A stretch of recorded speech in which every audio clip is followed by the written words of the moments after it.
दोस्तों बड़ी अपडेट निकल के सामने आ रही है। कल आपको पता होगा कि विविन डी सेना एक्स पे लाइव आए थे और वहाँ पे जब वो लाइव आए हैं तो जो आंकड़े निकल के सामने आए हैं दोस्तों, आप यकीन नहीं मानेंगे। 53 के लोग जुड़ गए थे कल विविन डी सेना की लाइव में और ये बहुत बड़ा नंबर है, मतलब ये न्यू रिकॉर्ड है। अभी तक इससे पहले कभी किसी के भी साथ इतने मेंबर नहीं जुड़े। मतलब आप इस बात से अंदाज़ा लगा सकते हैं कि मुनव्वर फारूकी भी जब जुड़े थे इस एक्स में, मतलब उस समय ये ट्विटर हुआ करता था, तो उनकी लाइव में सिर्फ 8 से 10 हज़ार लोग ही जुड़े थे। तो ये अब आपको अंदाज़ा लगेगा कि ये कितना बड़ा नंबर है और ये न्यू रिकॉर्ड है। और अभी तक मेरे हिसाब से हाल फिलहाल की बात करूं तो ये अनब्रेकेबल है। अगर इस नंबर को अगर इस नंबर को कोई तोड़ सकता है तो वो एलविश यादव ही हैं, और वो भी ऐसे ही रैंडमली नहीं। उनको पहले प्लानिंग करनी पड़ेगी, सब जगह मैसेज स्प्रेड करना पड़ेगा, तब जाके ये नंबर टूट सकता है। अदरवाइज ये बहुत बड़ा नंबर है। और आपको एक खुशखबरी देना चाहता हूँ दोस्तों कि वो विविन डी सेना हर 2 हफ्ते में, हर 3 हफ्ते में एक बार लाइव ज़रूर करेंगे। और जब भी लाइव आया करेंगे वो, मैं आपको ज़रूर बता दिया करूँगा, एक दिन पहले या 5 घंटे पहले। तो चैनल को सब्सक्राइब ज़रूर करके रख लीजिए। अभी तो 53 तक पहुँचे हैं मेरे हिसाब से, कि अब इससे भी ज़्यादा नंबर और ज़्यादा नंबर बढ़ेगा। ये हो सकता है कि ये 100 के पहुँच जाए। बड़ी बात नहीं है, अब की लाइव में हो सकता है बड़े बड़े रिकॉर्ड टूटें।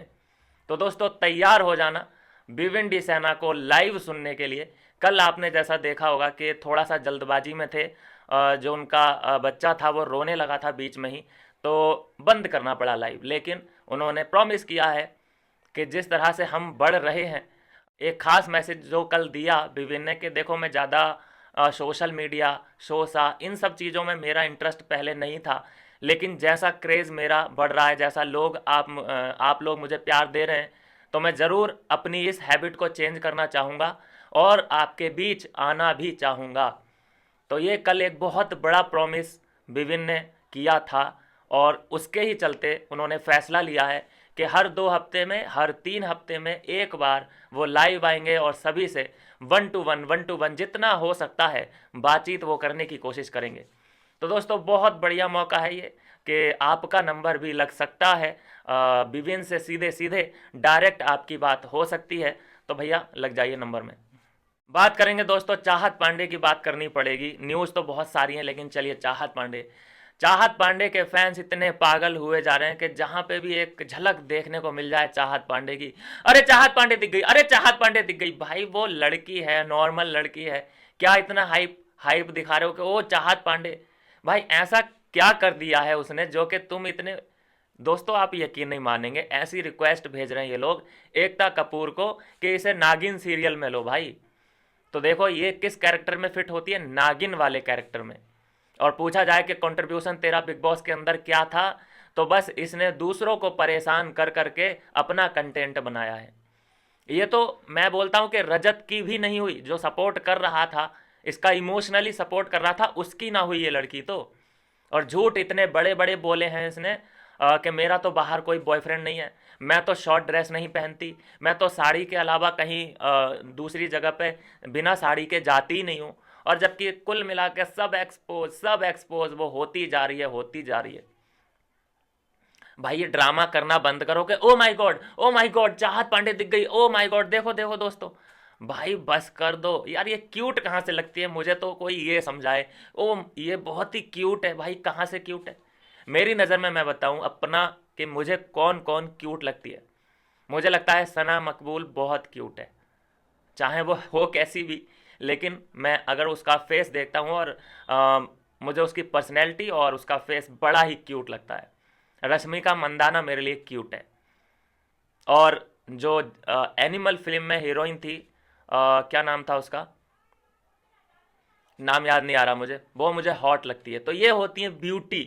ये भाई इसने लाइमलाइट लेने के लिए क्या किया, शुरू में वो झांझर पहनी इसने, छम छम छम करके इसने चलना शुरू किया है अटेंशन पाने के लिए, ताकि लोग इसे इस पे ध्यान दें, थोड़ा अटेंशन सीख कर सके ये। ये शुरू में जब गई थी बिग बॉस के अंदर, तो क्या कह रही है कि ये गीज़र लगा हुआ है क्या। वो काले अंगूर जो होते हैं उन्हें कह रही है कि ये कैसे अंगूर है, मैंने तो पहली बार देखे हैं। और इस सेट पे क्या ये गंद मचाती थी। आपको अगर चाहिए एक डेडिकेटेड वीडियो तो मैं लेके आता हूँ, इसकी पूरी पोल पट्टी है मेरे पास। इसने अपने मामा के साथ क्या किया, गूगल पे जाके सर्च करोगे तो सब पता चल जाएगा। इसने बिग बॉस के अंदर क्या किया था, ये फ्लश नहीं करती थी। ये हाइजीन क्या होती है इसे खुद पता ही नहीं है। वो ये बाय डिफ़ॉल्ट इतनी खूबसूरत पैदा हो गई है, और वो भी आपको आपको लग रहा है मुझे कहीं से ये खूबसूरत नहीं लगती। ये बाय डिफ़ॉल्ट हुआ है कि इसकी गोरी चमड़ी है, नहीं तो इसकी मम्मी को देख लो। तो ऐसी एक धारणा बनाई जा रही है कि ओ भैया, चाहत पांडे के अलावा तो दुनिया दुनिया को हम इमेजिन ही नहीं कर सकते। बस चाहत पांडे मिल जाए हमें, खाना चाहे मिले ना मिले एक टाइम का। क्या माहौल बनाने की कोशिश की जा रही है भाई। अरे इसके जब ये घर के अंदर गई थी तब आई थिंक इसके 1.8 या 2 मिलियन इसके सब वो थे फॉलोअर, और अभी 2.1 फॉलोअर हुए हैं। मतलब जब से ये गई है घर के अंदर और बाहर भी आ चुकी, लगभग 2-3 लाख इसके फॉलोअर बढ़े हैं। और ईशा के लगभग 8 से 9 लाख फॉलोअर बढ़ चुके हैं। सबके लगभग लगभग इतने ही बढ़े हैं, किसी किसी का 1 मिलियन भी बढ़ा है। तो कहाँ से भाई ये पॉपुलर हो गई इतनी ज़्यादा। और रिक्वेस्ट डाल रहे हो तुम लोग कि भैया एकता कपूर इसे नागिन सीरियल में लो भाई। क्यों बेड़ा गर्क करना चाहते हो किसी का। किसी की रोजी रोटी चल रही होगी वहाँ नागिन में, एकता कपूर की क्यों फ्लॉप करवाना चाहते हो। तुम्हें लगता है कि ये तुम्हें अच्छी लगती है तो इसका मतलब ये ना समझा जाए कि ये दुनिया को अच्छी लगती है। अगर ये इतना ही पॉपुलर होती, इतनी ही सबको अच्छी लग रही होती, तो इंस्टाग्राम जब ये लाइव आई थी इंस्टाग्राम पे, तो सिर्फ 8,000 लोग इसे ज्वाइन ना करते।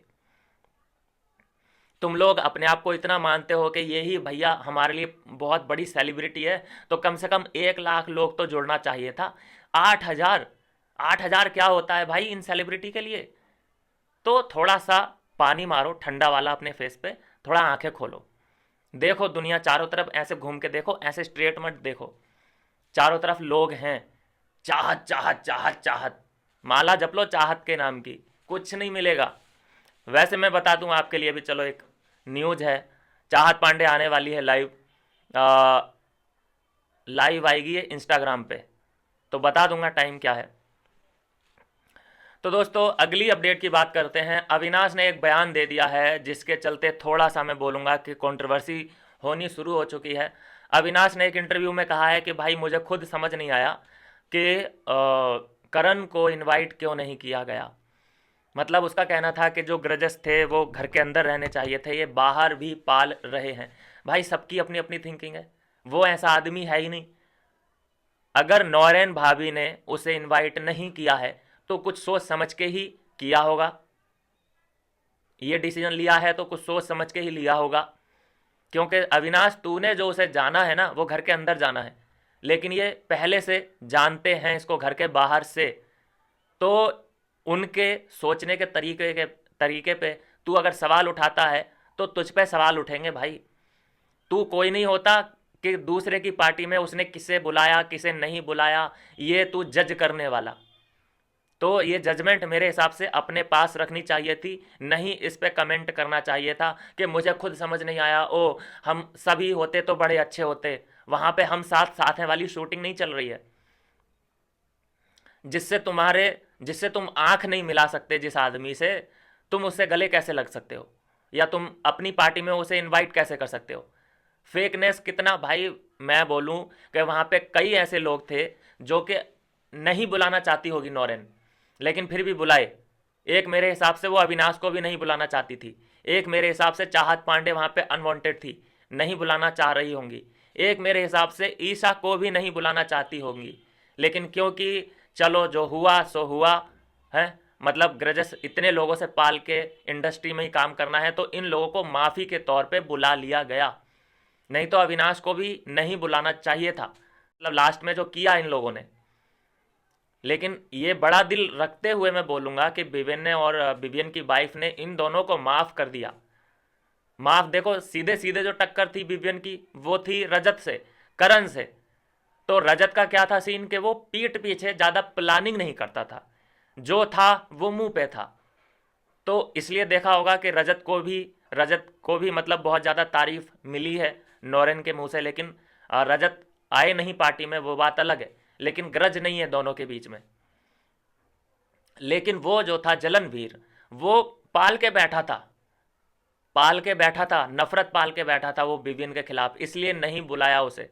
क्योंकि एक मुंह पे बोल देता है कुछ भी, अगर दिल और दिमाग में कोई बात है तो मुंह पे बोल देना उसी वक्त, वो बहुत बेटर है कि उस आदमी से जो मुंह पे तो कुछ और है और पीठ पीछे कुछ और है। और उनमें से सबसे बड़ा वाला है करणवीर मेहरा।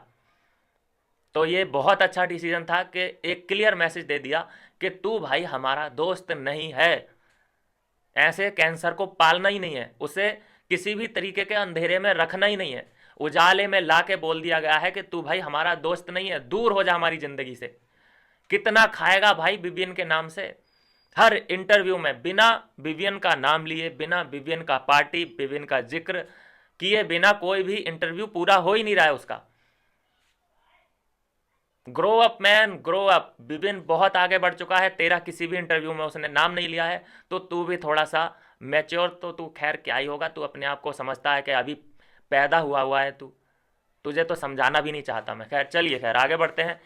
करण ने भैया एक जुए का प्रमोशन कर डाला है और लगातार जुआ प्रमोट कर रहा है, लगातार जुआ प्रमोट कर रहा है। बनो बेटा फैन उसके, लगातार कह रहा है कि भैया ये खेलो वो खेलो और पैसा कमाओ, ये कमाओ वो कमाओ। तो ठीक है, अगर आप इतने कट्टर फैन हो उसके, तो जो वो कह रहा है वो करके दिखाओ, ना घर तुम्हारा दाव पे लग जाए, है ना, तो कह देना, चलो उसके नक्शे कदम पे, करो फॉलो उसे। तो यह है दोस्तों अभी की अपडेट। लाइव आने वाले हैं भिविंडी सैना और चाहत पांडे, तो मज़ा बहुत आने वाला है। चैनल को सब्सक्राइब करके रखिए। मिलता हूँ नेक्स्ट वीडियो में नई अपडेट के साथ।